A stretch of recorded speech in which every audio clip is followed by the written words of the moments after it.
Do you know what it is that it's called a scar wand, and is the best tool to smooth scars, to repair deeply the damage of a surgery, the impact of the surgery on your body, on your movements, integrity and integration.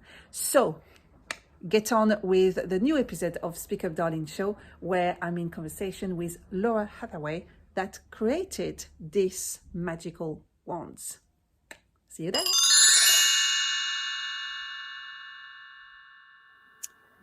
And welcome. It's time for Speak Up Darling Show. I'm Vanessa. I'm your host. Today we have a really special magic hands lady called Laura. She is the founder and the developer of the Scar Wand. And if you don't know what it is, I'm going to show you.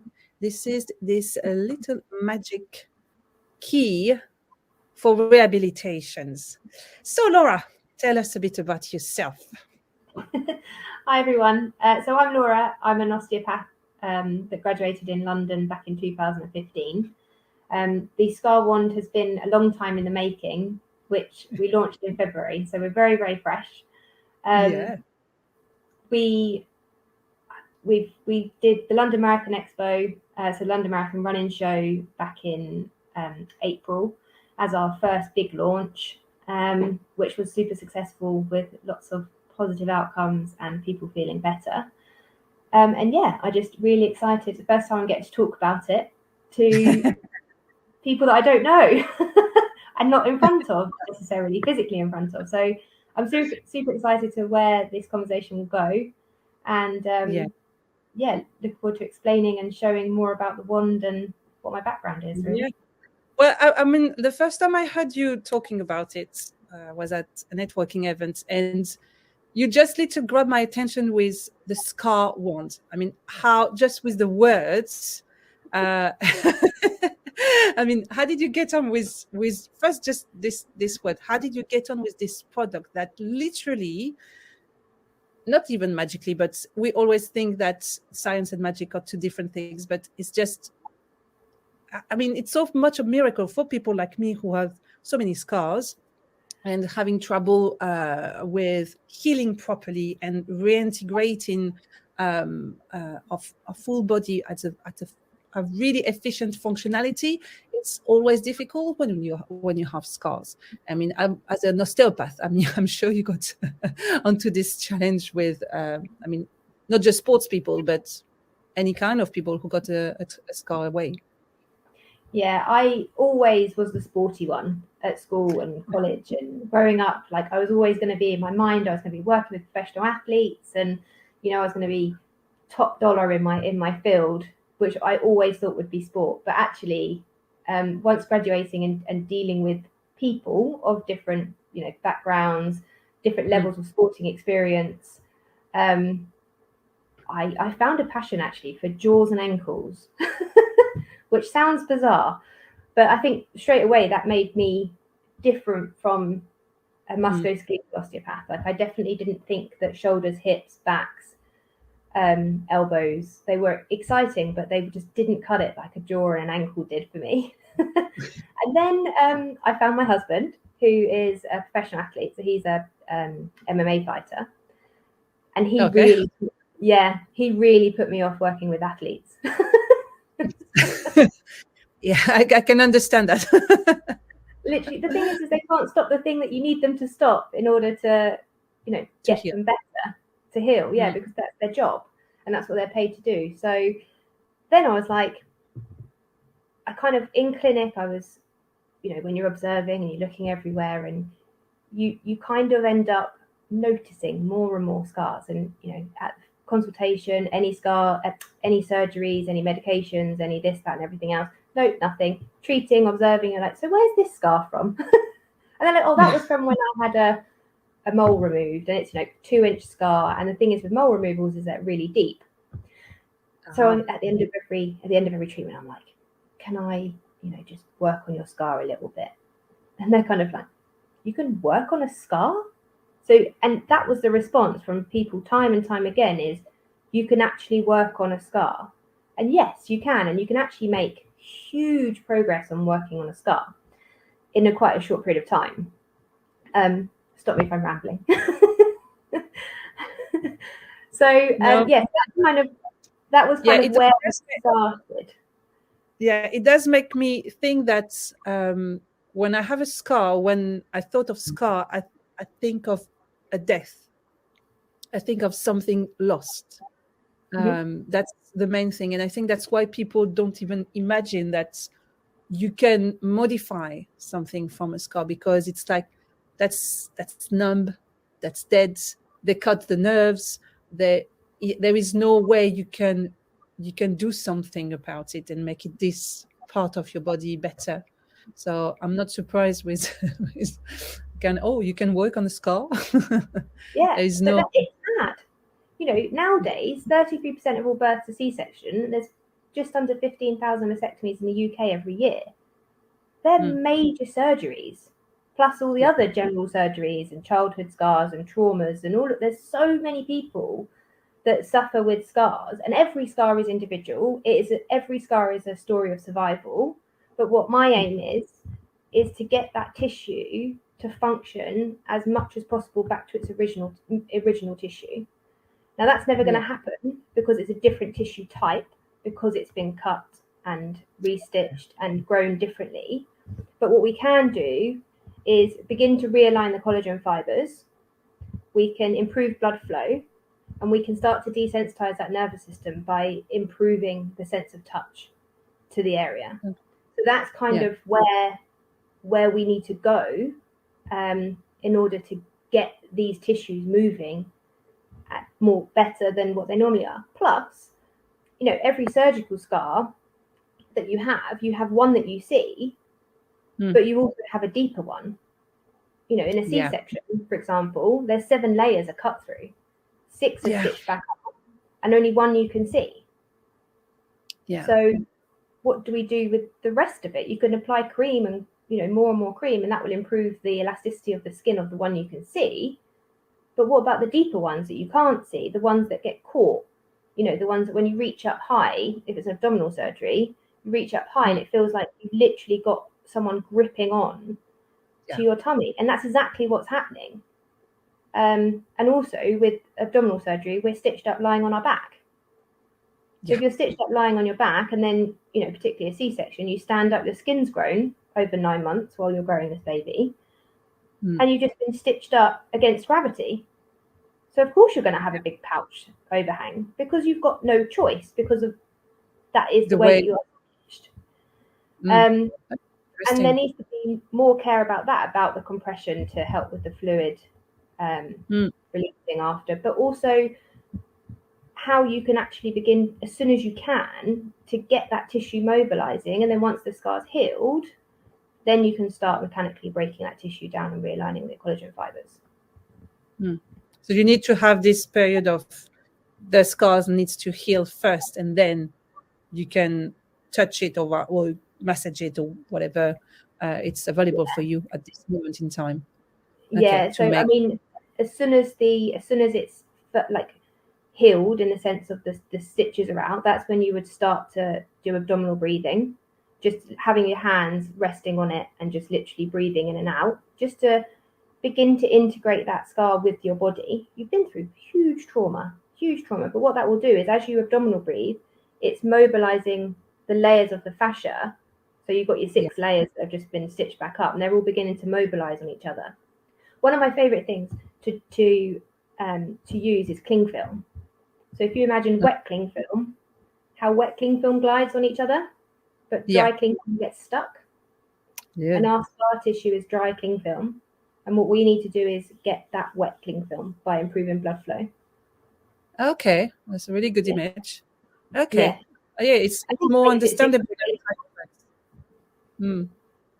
So so technically, it's always difficult with also obviously whatever surgery you have, because you have the part of you want the surgeon to have the best position for him or her to make the best work, but in the same time it's always at the expense of the patient in some way, because we know that the transverse, when you're open like this, I mean, I'm talking about C-section, even for hernia, umbilical hernia repair, it's always in a position that for the patient is not at the best for the healing. And it's a bit kind of difficult to understand for doctors that, well, how do I do? You tell me after a C-section, I can't lift up whatever 5 kilos, I can't pick up my baby or whatever. Oh, can't pick up my baby, can't pick up my kids or whatever, but I have to stand up. And when you stand up, you're literally pushing your body weight, that is certainly more than 5 kilos, hopefully, to a standing position. That's, you still have to do that. But when you have a C-section, or even when you had a natural birth, I mean, you put a lot of pressure on a connective tissue that is been outstretched for 9 months. So it's a really a lot of struggle and to understanding for the person having the surgery and then having a scar, that's and a position that the C-section. I mean, I met so many women who are so scared of even touching the scar, whatever the things is, whatever the birth has been good or traumatic. But it's, I like the way that you said that the scar is a trauma also, because it's something real. The trauma here, it's like you're showing your trauma through the scar, and it's, you can reduce the impact at least on the whole functionality of the body and your wholeness in how you move and how you can be yourself.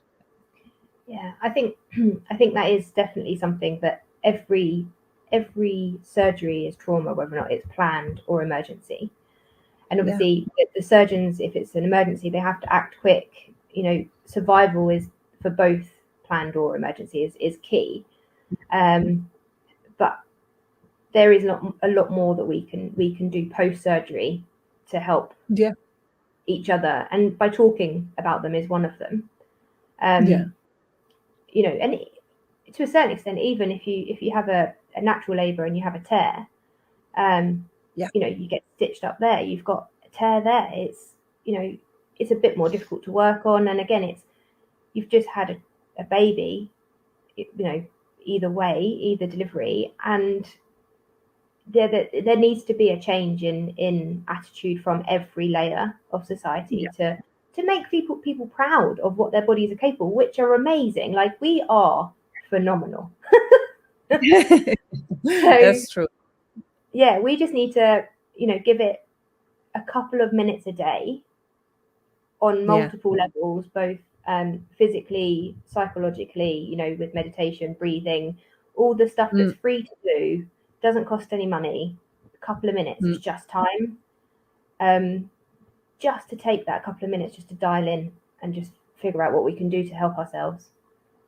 Yeah. I mean, whatever the scar, it's something that they'll be able just to be comfortable to touch it first. I think it's to reintegrate and not keeping this numbness around it. I mean, I got a surgery on my knee when I was young also. The scar is really nice, but I had a strong reaction from the surgery. I had I got dystrophia, and I had this kind of post-traumatic stress around it. So it was like another year of rehabilitation after surgery, and I still have this numbness on one side of the scar. It took me ages to be able to just be on my knees and feeling the knee on the floor, because there is just nothing else that I could do or that I could know about scars. Even my physiotherapist was just, no, it's going to be like this now. And sometimes if the nerve is cut through completely, like completely severed, which obviously the aim is to not do that, then yes, that might be the case. But by touching it, the tissues around it can be desensitized, and that's also still really important. It's so So vital, just to touch. First Touchability. first step, it would be to touch it. Big challenge. Just touch it, literally. And you just have to rest your hand. Like, you don't have to do anything. You just rest your hand, and just the weight of your hand is enough. And you may feel a bit sick. You may feel a bit like protected and a bit icky. And icky is it's a strange word to use, but it's probably the most descriptive. Yes. No, it's totally. I had really. I mean, personally, it was not that disturbing. I mean, I have really clients who it's, oh no, I can't touch this scar. It's really icky. The word is icky. It's just no. It's the fear around it that's really traumatic. It's so it's so present still that the body doesn't allow itself to even touch it.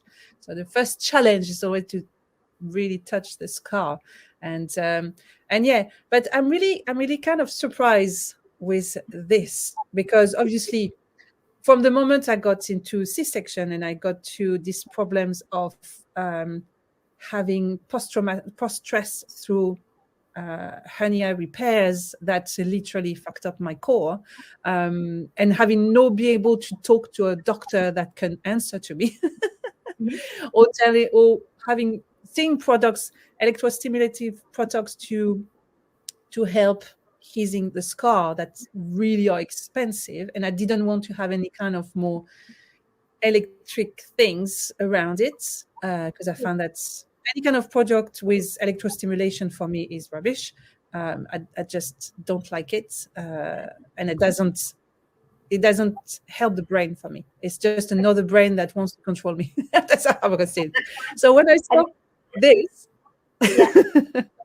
that is really, it's functional. It's it feels kind of natural, but I would like to understand the shape. Okay, so so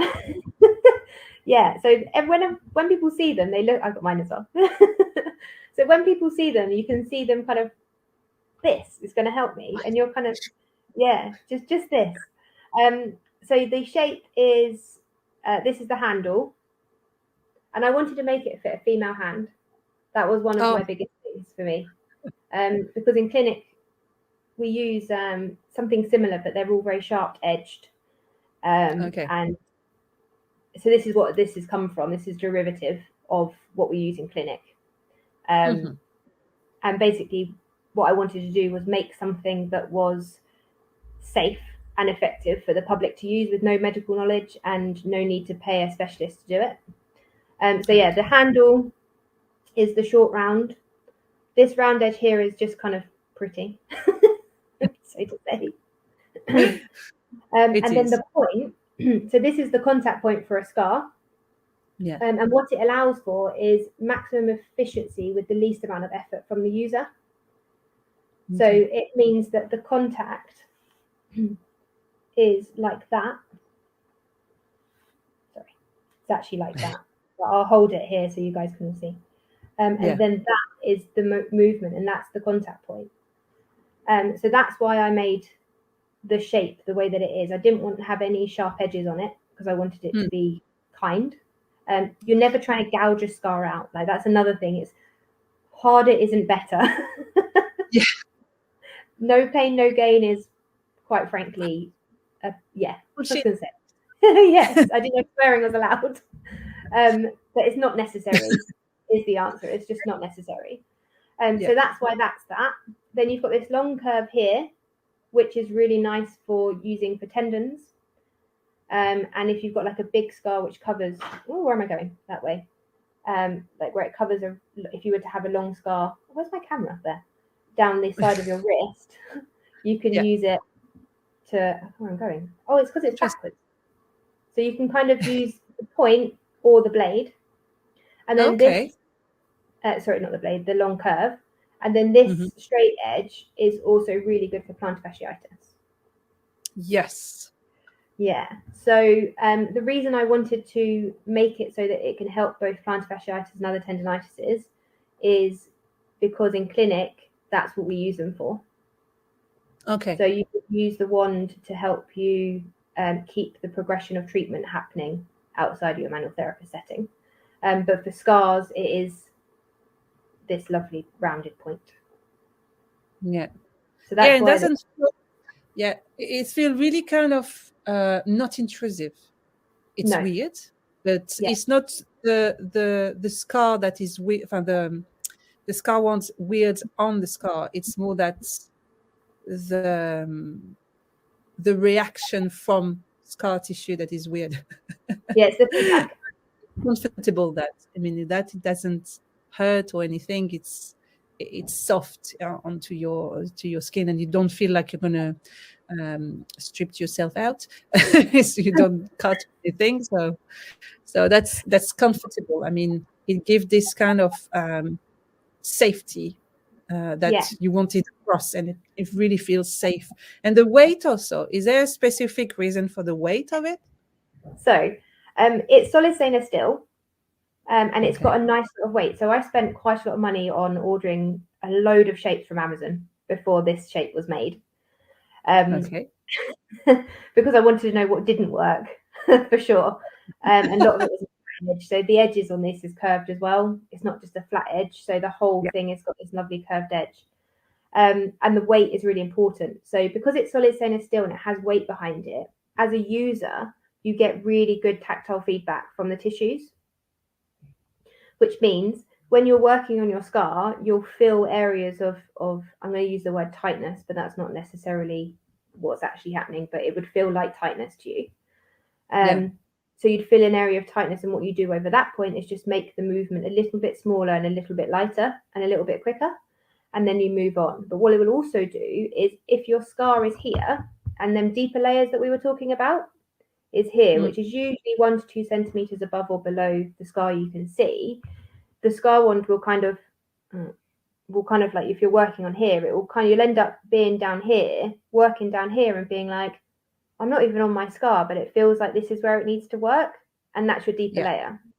And that's really important, because like I said before, it's the deeper layers of adhesions that can give you that like gripping, catching, tight pain that you get sometimes get when you've had surgery. So that's why the weight is the way that it is that it gives you a lot more feedback through the vibration. So if you use like a stone or a lighter weight with a pointier point, it just isn't going to be as effective. Okay, that's really important. But that's what I feel when I do that on my C-sections. A double C-section, even so they try to do on the to open on the same one, there is still some kind of little wings on the side. But I'm kind of far away from my scar when I do it, because I just feel that is weird. It shouldn't be that kind of sticky around it. And it's but I guess it's also why you have to pull also your skin away from the scar to make sure you get the depth of so you have to add tension to the skin just in order to open the scar up a little bit. So if you haven't got tension on the skin, you're effectively rubbing kind of just like that. So it's not going to be effective. So you need to make sure there's tension on the skin to be able to get into the scar, and then that will give you the feedback. Otherwise you don't know really what you're feeling, which is also why you can get an electronic product, which is also where I was looking to go originally, but actually I got a prototype made, and I thought, actually this is terrible, because as a user I can't feel anything, and I've got developed palpation. So as someone who isn't a manual therapist, how are they going to know what's going on? So the important for me was to really get that feedback as a user, so you know that you're not pushing too hard, because I can't emphasize that enough. Like gentle is king here. And you know that you're working where it needs to be worked, because the product the wand will pull you into where you need to work. And it's like I said, a couple of minutes a day. But the wand bit of it did make me laugh when I registered it, because it is like magic. It is like magic. And the effects is so instant that I felt that was the only word to use, really. I was going to call it the Scar Fader, and then I thought it sounded like Darth Vader. It's much better. Scar Wand. I thought Scar Wand was a lot more elegant. It is, and you have literally a wand, and you do your own. about it. You create this all new magic about it, because I mean, it's the reintegration of tissues and a part of your body that you, at some level, you thought were dead. So it's kind of a lifesaver for me, to really having this reconnection with scars that I've grown with. I mean, I got scar from 10 years old, so it's all built up. I had to do all of it with it, and I didn't know how much it was kind of an obstacle into getting strong, because you're just, okay, I'm building with my muscles, but my muscles are not really effective because they're so kind of stuck, and and you're not imagining that. Yes, we can't. On the fitness, also on the fitness level, what we focus is the muscles, and there is not enough. I won't say experience, but work or talk about the fascia, about connective tissue and the interaction. I mean, this is where the muscles are together. We are suspending into and we are kind of all together because we have connective tissue, we have fascia, and and it's quite funny because it's just, oh no, you just work on your muscles. No, you don't just work on your muscles. You work on the muscles, and you are training the fascia to react normally, or you try to. But if you don't have that, if you don't have this feedback, you can't go further. You just keep on doing things that are wrong for you, I think.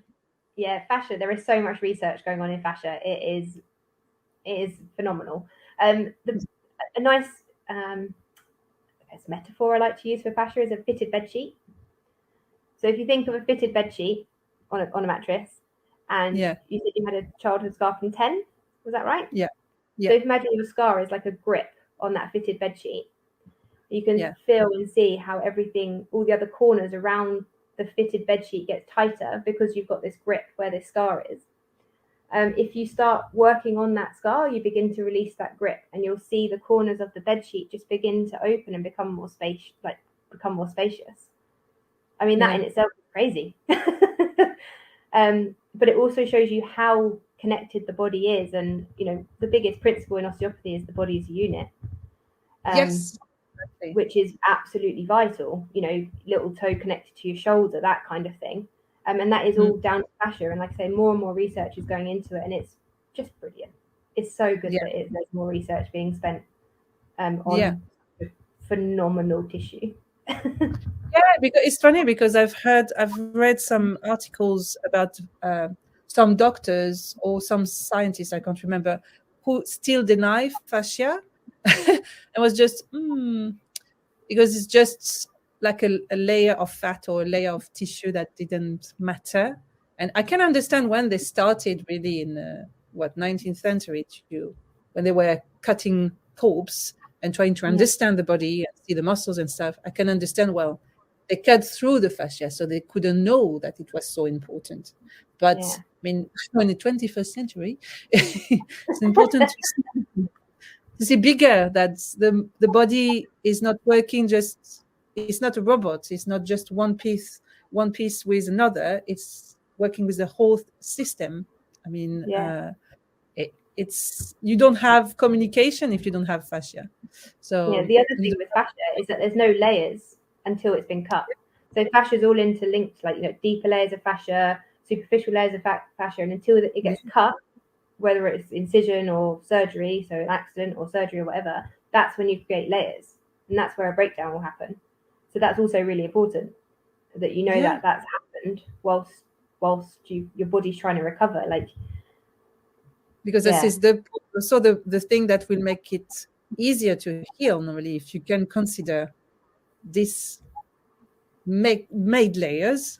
If you can bring them a bit more together, it won't be the same than before, but at least if you have this understanding of, okay, it's not just one piece you took off, there is something else that was the integrity of the whole body and the whole body has been a trauma. It's not just one piece of it. So it's important to talk about it, because otherwise, okay, you can work on your scars and stuff like this, but understanding the impact on the whole body when you have a scar, what for mole or for something else, it does impact everything else. Mm-hmm. It's not... And fascia has memory, I'm sure of it. Like if anyone's ever had myofascial release work done by a myofascial therapist, it is amazing.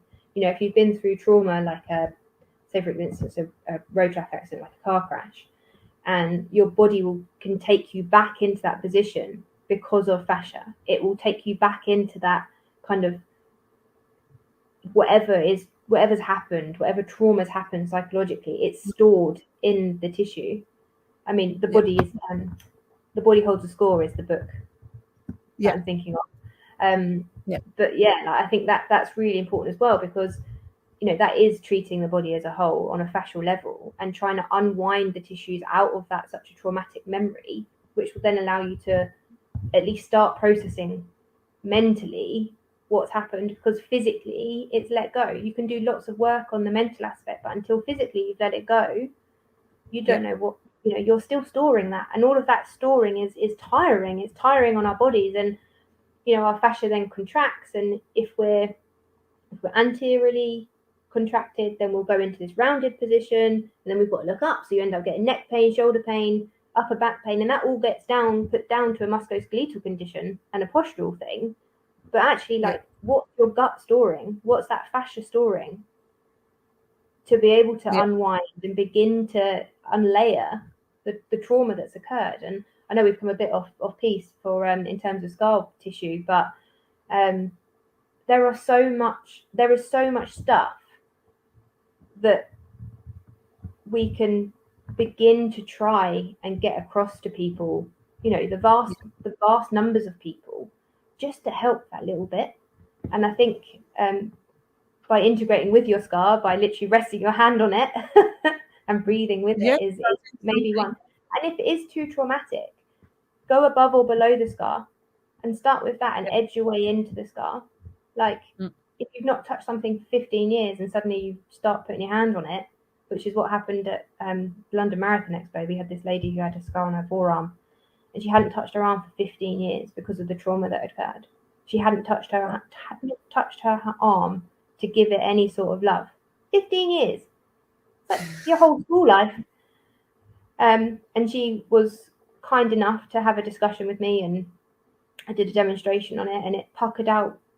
Within 3 minutes, it puckered out and gone flatter, and there was more movement through her arm and her wrist, and she sat there and cried. Yeah. Because of the effect that touching that scar had. And that for me just was like, this is why I'm doing it. This is why I want people to know about this, because I want people to not be in a position where they don't touch their own arm for 15 years because of that, all of that emotion held, and I just, it was phenomenal. Yes, because we tend to, especially if you keep an angle of pure science in some ways, or where the body is more mechanical and the body more like a machine, you tend to focus on the parasympathetic system or the nervous system as a general that kind of send a message, gives what to do, and you forget that there is also an emotional nervous system that has been shown in studies that it's physical, that when you have the emotion of fear, it's printed into the fascia. And that's where, when there is trauma, it's the way you can start by the touch, by something a bit more, having this start of kindness around it.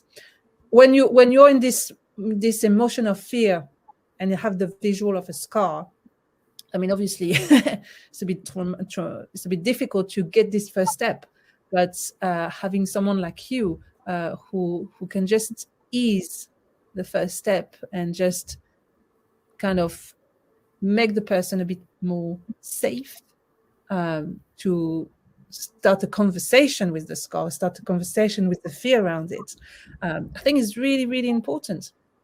It's you can't just, okay, I'm going to have someone who take care of my scar and not get involved into it. And I think that's why also I love so much your scar wand. It's because I'm in charge. I'm in charge.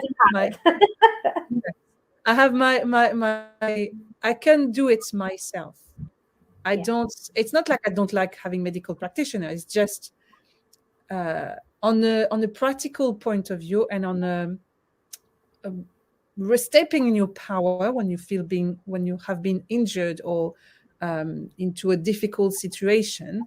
If you keep relying on others, that yes, they can help you, but if you don't have anything that supports their work, but on your own and by yourself, you will never be able to be your own again. You can't just, you will still rely on other people, on their power or their gift, and not being on yours, into your own shoes.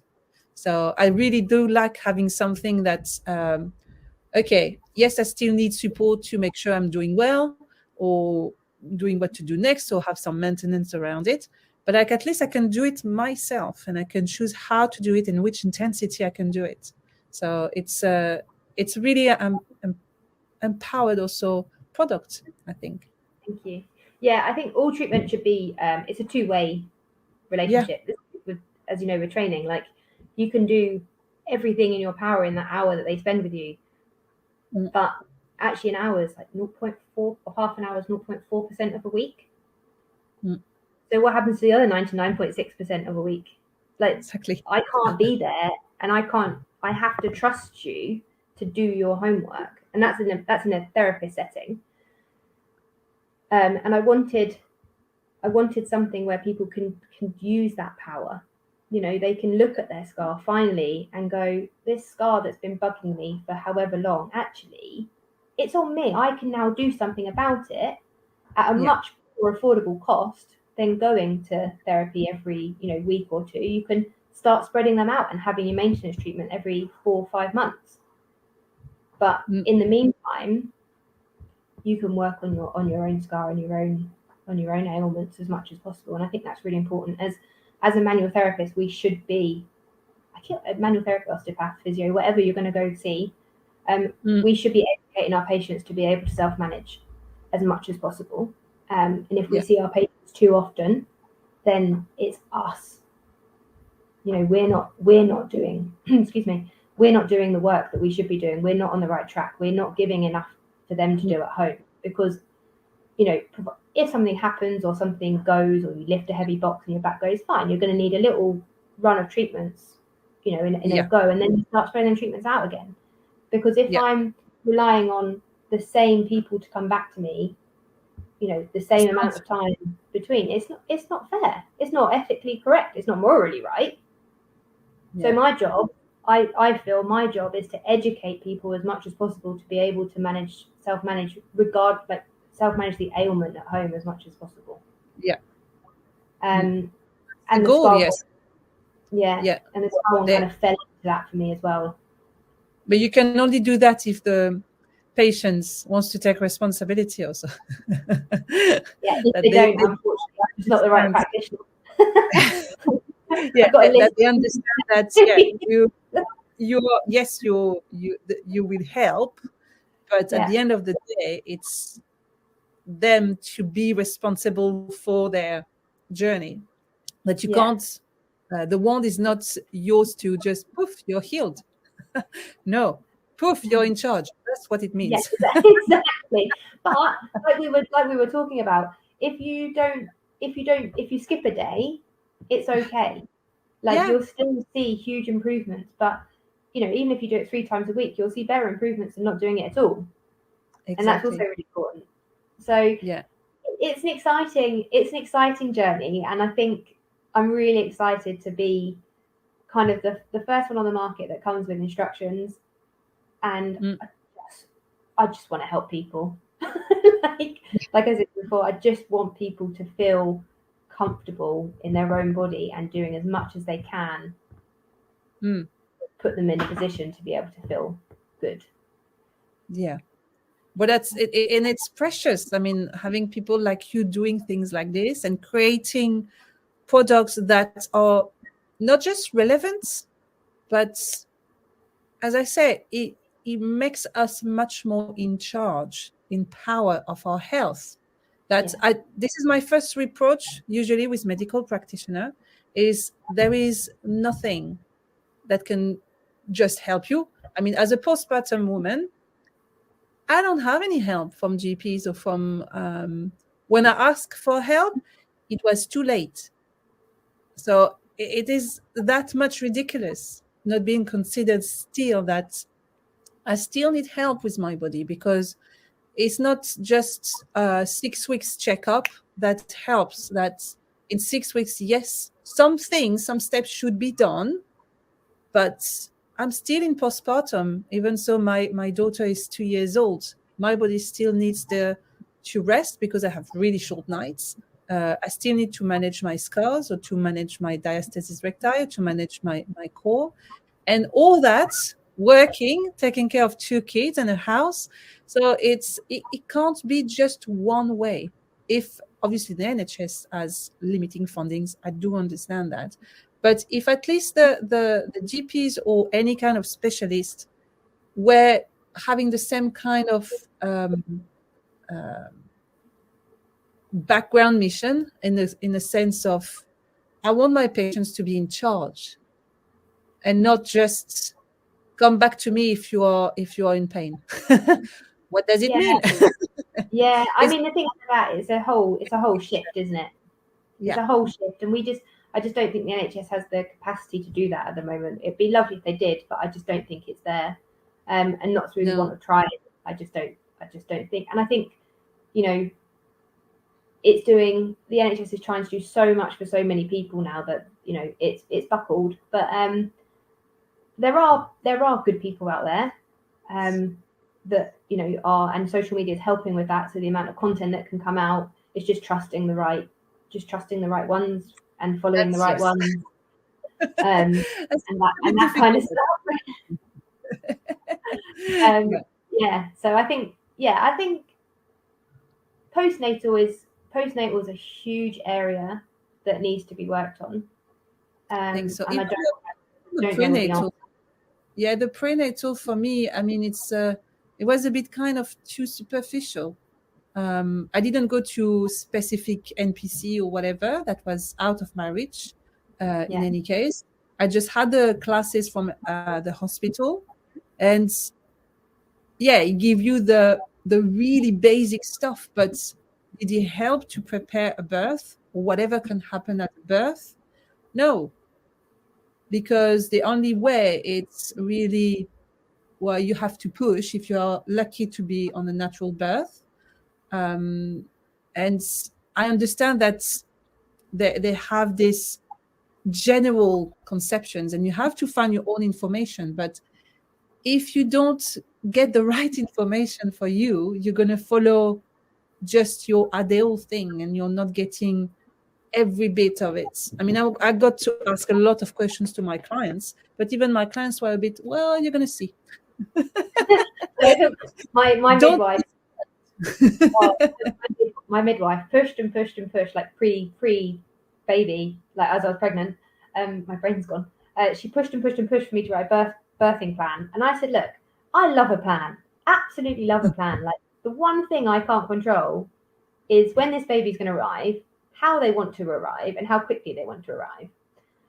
And she kind of was like, oh, and I was like, no, I'm not putting myself in a position where I'm going to feel like I failed because my birth plan hasn't gone to plan. So by not making a plan, I can't then be in that position. And I mean, I don't think there's a right or a wrong way of having birth. I think any delivery that's safe is a safe delivery. My daughter Bo decided to come out in 14 minutes. So she just wanted out. So I obviously had to suffer the postnatal aspect of that, which was, no one can stretch in 14 minutes, shall we say. And she's now 4. And I think I had my last surgery maybe 2022, end of 22.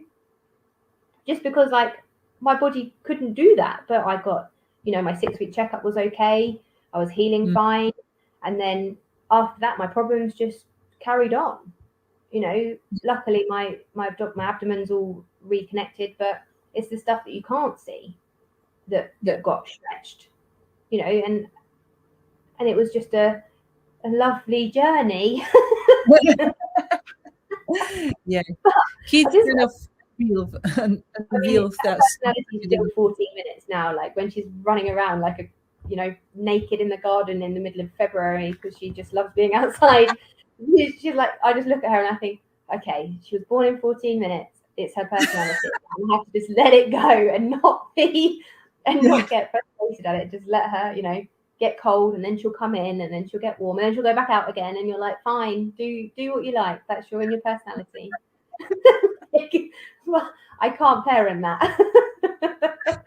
But I just want to point out, Vanessa, that you were saying that to find time to work, look after your children, do your scar work, do your training, do this work, when you list that stuff, each one of them in itself is a massive achievement. Yeah. And so many people, so many women, go through that, and they look at it and they go, I've got to do this and I've got to do that. And you're like, you don't got to, you're doing it. Like, you're doing that, take that. And that's a win in itself. Do you know what I mean? So, yeah, never, you're doing really well. Keep going. Yeah, I think it's really important to notice. I do forget how much I do, and I just see what I don't do, and what I have to do. That is like a long, endless list of things. And it's just really amazing. As still much. Yeah, we don't feel sometimes how much we do, and we need to go through with. But I think education on that, like you want to develop this aspect around health and scars and rehabilitation, putting yourself back on something better than what you expect after surgery, because that's the thing also, between the reality of the surgery, because a doctor will say, oh, you can work again in the day after, whatever, but it's not just working. That's, yes, you're going to stand up, yes, you're going to do this and that. It's not thinking that's okay, I had my surgery, everything is fine, everything shows fine, but how can I integrate this scar now into my new way of moving? Because whatever the surgery, is still a part of the body. It's still something that needs to be just seen and not feared. And I think your work is, you're starting your journey, but you have already kind of seen a bigger vision of it. That's fantastic. I mean, I'm a terrible business person, and so to, when people like yourself and Matt and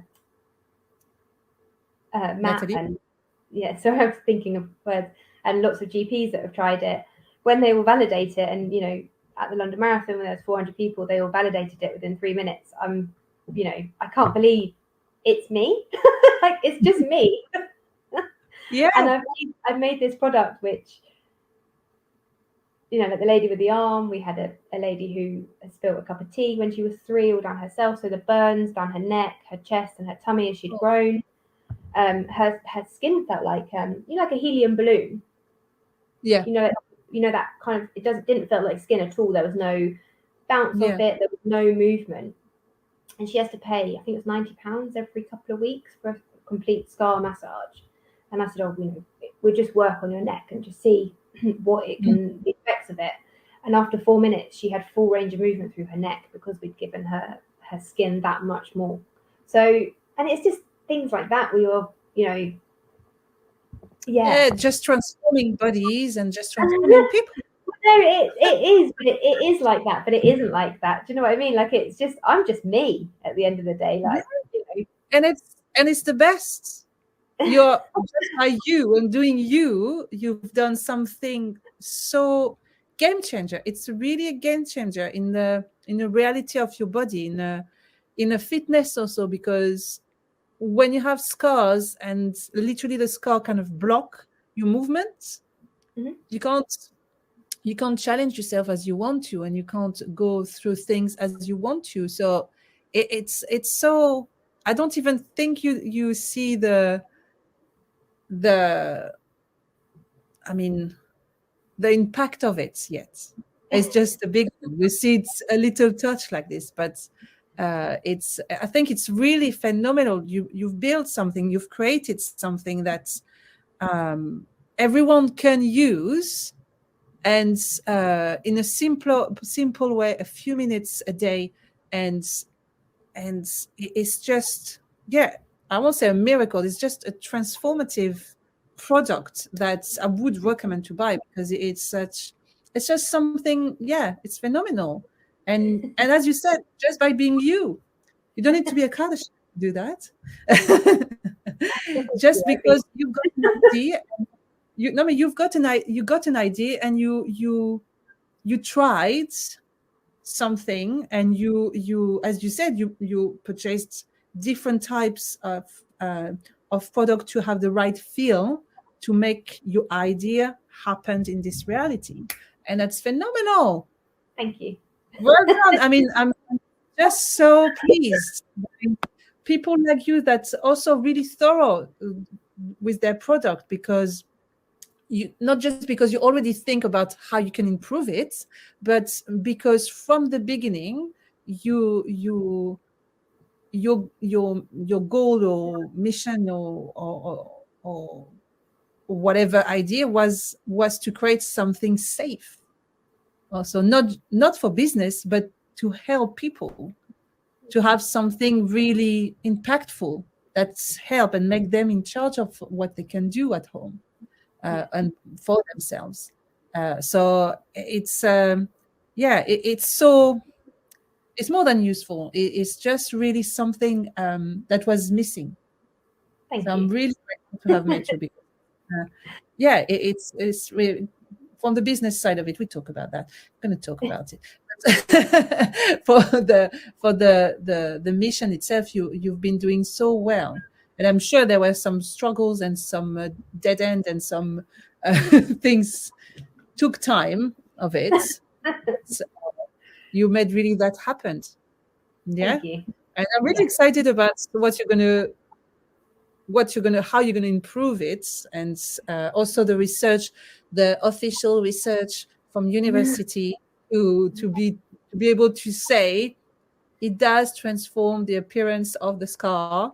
I know you legally can't say that. I can say that because I've done it, and it did change the look of my scars. So it's really phenomenal. Thank you. Where can we contact you? Where is the easiest to contact you to get a hand on your product or even have more information about it? So I do 15-minute free consultations online, and that's just on the bookable on the website, which is www.scarwand.com. Instagram, we are at @the_scarwand. Okay. And I have offered you all you wonderful listeners, a 10% discount if you use Feel.10. So, but more than that, just book in online for a consultation. We'll have a chat, look at the scar, and then if you order, we can then book another one, just to make sure that you're using it right. Because, like I say, I just want to help you. Is there training video or anything, or any resources on your website that also can? So the website's constantly being updated. I'm doing my thing that it gets me. I'm filming more and more. It's so difficult. But because I don't have many scars, this has come out of a passion of just working with people. I have to draw scars on. So they're with pens currently. And then, I'll use the wand, and we'll eventually get a list of scars, which you can just click through and filter through what scar you're looking for, rather than having to go through. But that's just that just takes time, and building my confidence in front of the camera. So just book an online viewing with you to see what is the type of scar you have and how you can work around it progressively to make sure that you don't feel or at least to make sure you feel safe about it, and how you can smooth things around, and to make feel more confident about being in charge of rehabilitating scars and anything else around. So any contact details will be in the descriptions anyway, but I do recommend for you to get on with it. If you have any scars, if you have any doubts, please book an appointment with Laura. She's phenomenal. Thanks. Thank you, Laura, for coming and for talking about your work and your product. And for everyone, see you next time. Bye.